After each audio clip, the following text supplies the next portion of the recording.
रोहन एक भीड़ से भरे बहुत ही बड़े शहर में एक छोटे से मकान में अपने माँ बाप के साथ रहता था। उसके माँ बाप गरीब थे। माँ सिलाई का काम करती थी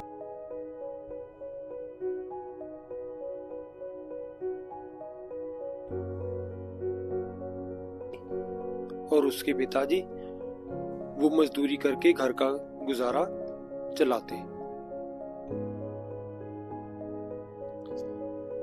घर के हालात ठीक नहीं थे तो वो जितना बन पड़ता अपने माँ बाप की मदद करने की कोशिश कर।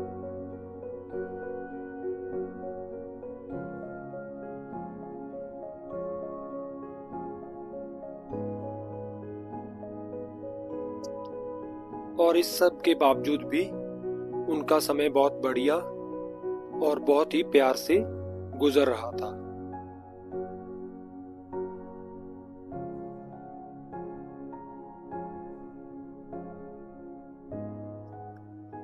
वो अक्सर घूमने शहर के बाहर झील के पास बनी पुरानी हवेली में जाया करता था।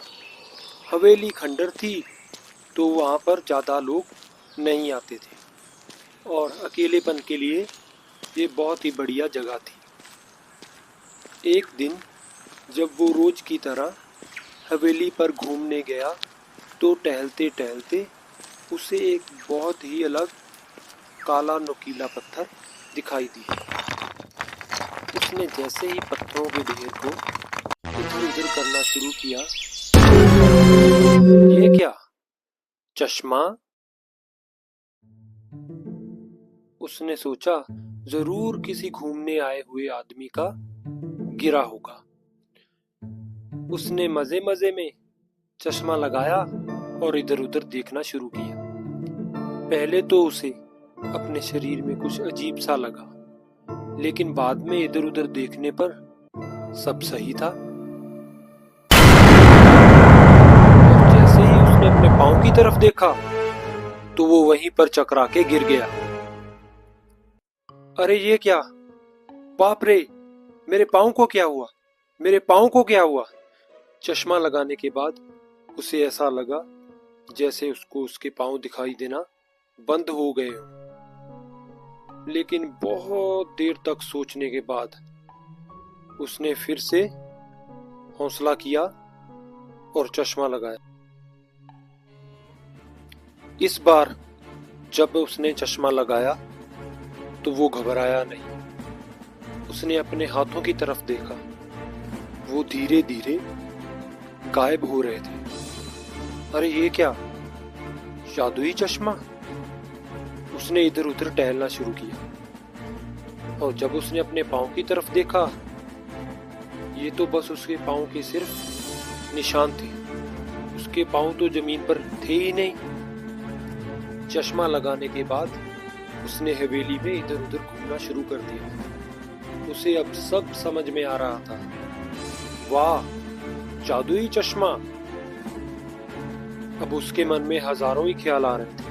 अब ये चश्मा पहन के वो क्या क्या नहीं कर सकता। वो बहुत कुछ सोच रहा था। हाँ, मैं प्रिया को बताऊंगा, मैं अभी प्रिया को बताता हूँ। वो उछलते चिल्लाते प्रिया के घर की तरफ भागा।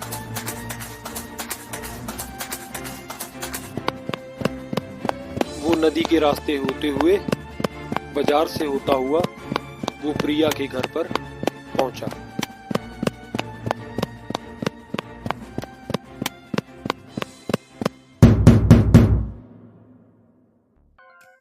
प्रिया के घर पहुंचने के बाद उसने सारी बात प्रिया को बताई, लेकिन प्रिया को उसकी बात पर विश्वास नहीं हुआ। तो उसने बोला, चलो मैं तुम्हें दिखाता हूँ। तो प्रिया ने बोला, ठीक है दिखाओ, लेकिन वो बोला, यहाँ नहीं, मंदिर में, तुम्हें मेरे साथ मंदिर में आना पड़ेगा।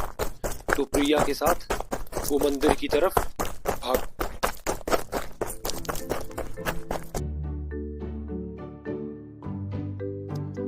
मंदिर पहुंचते ही उसने चश्मा प्रिया को दिखाया और बोला, जादुई चश्मा है ये, जादुई चश्मा।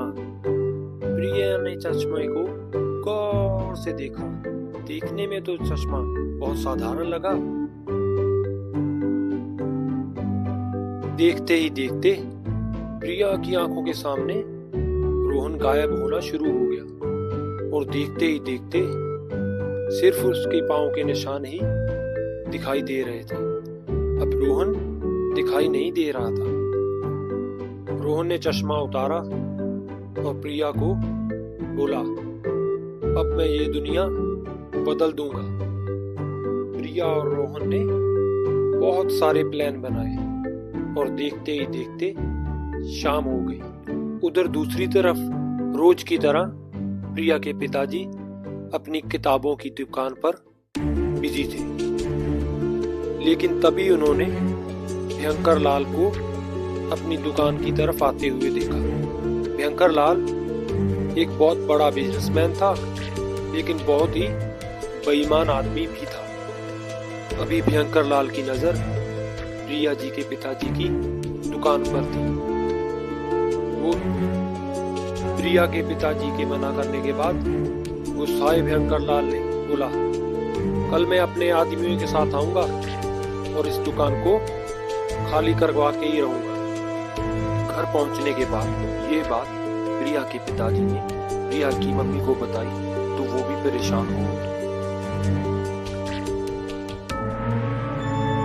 प्रिया और उसका छोटा भाई टीटू ये सब चुपचाप सुन रहे थे।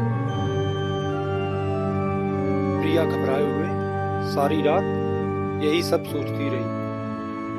उसे अपने पिताजी की बहुत फिक्र थी।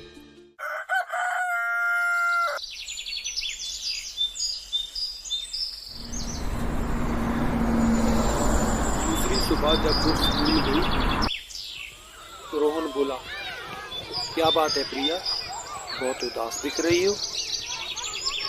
रोहन के बार बार पूछने पर प्रिया ने सारी बात रोहन को बताई। इतना ज्यादा उदास प्रिया को रोहन नहीं देख सकता था। काफी सोचने के बाद वो बोला, मैं करूंगा उस बेईमान भयंकर लाल का इलाज। हाँ, मेरे पास है उसका इलाज। स्कूल खत्म होने के बाद हम लोग तुम्हारे पिताजी की दुकान पर चलेंगे। लेकिन प्रिया अभी भी बहुत उदास थी। शाम को भयंकर लाल ने चंडाल के साथ दुकान पे आके गाली गलौज करना और मारपीट करना शुरू कर दी।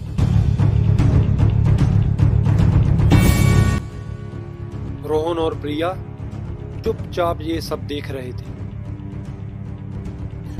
भयंकर लाल के इशारा करते ही चंडाल और उसके आदमियों ने दुकान में तोड़फोड़ करना शुरू कर दी।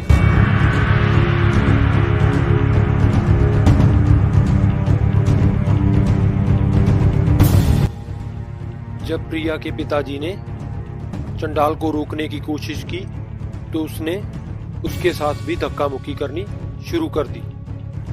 ये सब देखने के बाद रोहन ने अपनी जेब से चश्मा निकाला। रोहन के चश्मा लगाते ही वो गायब और बोला, अब देखो मेरा कमाल प्रिया।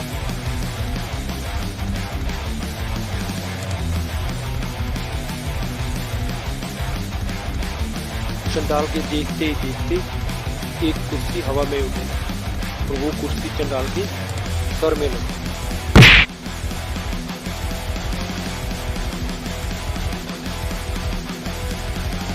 अभी चंडाल बैठा सोच ही रहा था कि उसे एक लाठी हवा में घूमती हुई दिखाई देने लगी। और फिर क्या था, उस लाठी से रोहन ने चंडाल की खूब पिटाई की।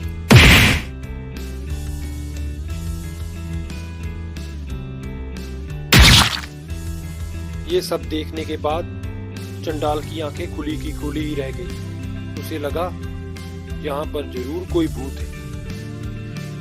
अभी भयंकर लाल ये सब देख ही रहा था तो उसी लाठी से रोहन ने भयंकर लाल पर हल्ला बोल दिया। भयंकर लाल और चंडाल ने भूत भूत चिल्लाते हुए वहां से अपने सर पर पांव रख के भाग के जान बचाई।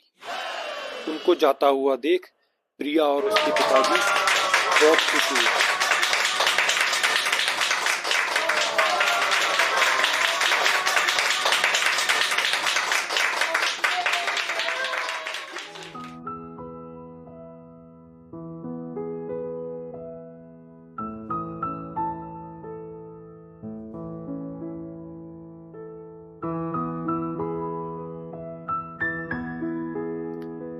प्रिया के चेहरे पर खुशी थी।